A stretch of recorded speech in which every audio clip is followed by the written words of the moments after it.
কেউ তার সাথে তুলছেন সেলফি, আবার কেউ বা করছেন গল্প। বয়স হয়েছে ৮৬ বছর, তবুও যেন চিরতরুণ এখনো। বলছি আলোর ফেরিওয়ালা জিয়াউল হকের কথা। বেচি দই কিনি বই, এই স্লোগানের কারণে ইতিমধ্যেই সবার কাছে পরিচিত তিনি। নিজের দই ব্যবসার পুরো উপার্জনই খরচ করেছেন পাঠাগারের বই কেনার জন্য। সেই পাঠাগারে পড়াশোনা করছেন দরিদ্র শিক্ষার্থীরা। এই মহৎ উদ্যোগের জন্য চলতি বছর ২১শে পদক পান তিনি। মানবতার সেবাই প্রতিক্ষণ, এ স্লোগানে চাঁপাইনবাবগঞ্জে রজত জয়ন্তী উদযাপন করেন এসএসসি ৯৯ ব্যাচের শিক্ষার্থীরা। সেখানে জিয়াউল হককে দেওয়া হয় বিশেষ সংবর্ধনা। সম্মাননা ক্রেস্টের পাশাপাশি তাকে নিয়ে কেক কাটায় অনুষ্ঠান হয়ে ওঠে আরও প্রাণবন্ত। সুখী, সমৃদ্ধ ও সোনার বাংলা গড়তে এবং শিক্ষিত উন্নত প্রজন্ম গড়ে তুলতে সবাইকে এগিয়ে আসার আহ্বান জানান জিয়াউল হক। নগদের কাছে সব গ্রাহকই প্রিয়, তাই তো সারা দেশে ক্যাশ আউট চার্জ সবচেয়ে কম। আগামী বাংলাদেশকে এর চাইতেও আমি সমৃদ্ধ বাংলাদেশ, স্বয়ং সম্পূর্ণ বাংলাদেশ আমি এই দেখতে চাই। শিক্ষার লালন স্বার্থে বাংলাদেশ ভরে উঠুক, শিক্ষায় দীক্ষায়, কৃষ্টিতে, কালচারে, তাহাজিব তামাদ্দুনে ভরে উঠুক এই বাংলাদেশ। আমার উপদেশ থাকবে যে আপনারা সমাজের অতন্ত্র প্রহরী বললে ভুল হয় না। এই সমাজকে পরিচালনার দায়িত্ব আপনাদের জন্য অটুট থাকে। আম উৎসব ও সাংস্কৃতিক অনুষ্ঠানেরও আয়োজন করেন এসএসসি ৯৯ ব্যাচের বন্ধুরা।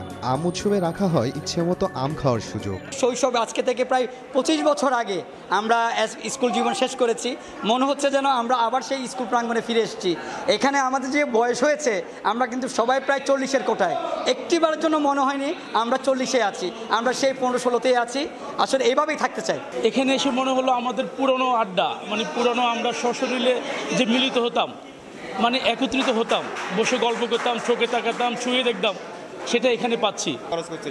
এই যে বন্ধুদের কমিউনিকেশনের মাধ্যমে বন্ধুত্বের ঘনিষ্ঠতা আরেকটু বৃদ্ধি পায়। চট্টগ্রাম, রংপুর, কুড়িগ্রাম, দিনাজপুর, বরিশাল, খুলনা, সারা বাংলাদেশ থেকে যে ব্যাপক সাড়া পেয়েছি, আলহামদুলিল্লাহ। আমাদের এইভাবে যেন 99 সবার মাঝে বিরাজ করে। আমরা সবাই মিলে কিছু ভালো কাজ করতে পারছি, বা হয়তো আমরা সবাই মিলে কোনো এতিমখানায় কিছু দিতে পারি, বা কোনো হসপিটালে কিছু দান করতে পারি, বা এই যে শীত আসলে আমরা শীতবস্ত্র দান করি বা কম্বল বিতরণ করি।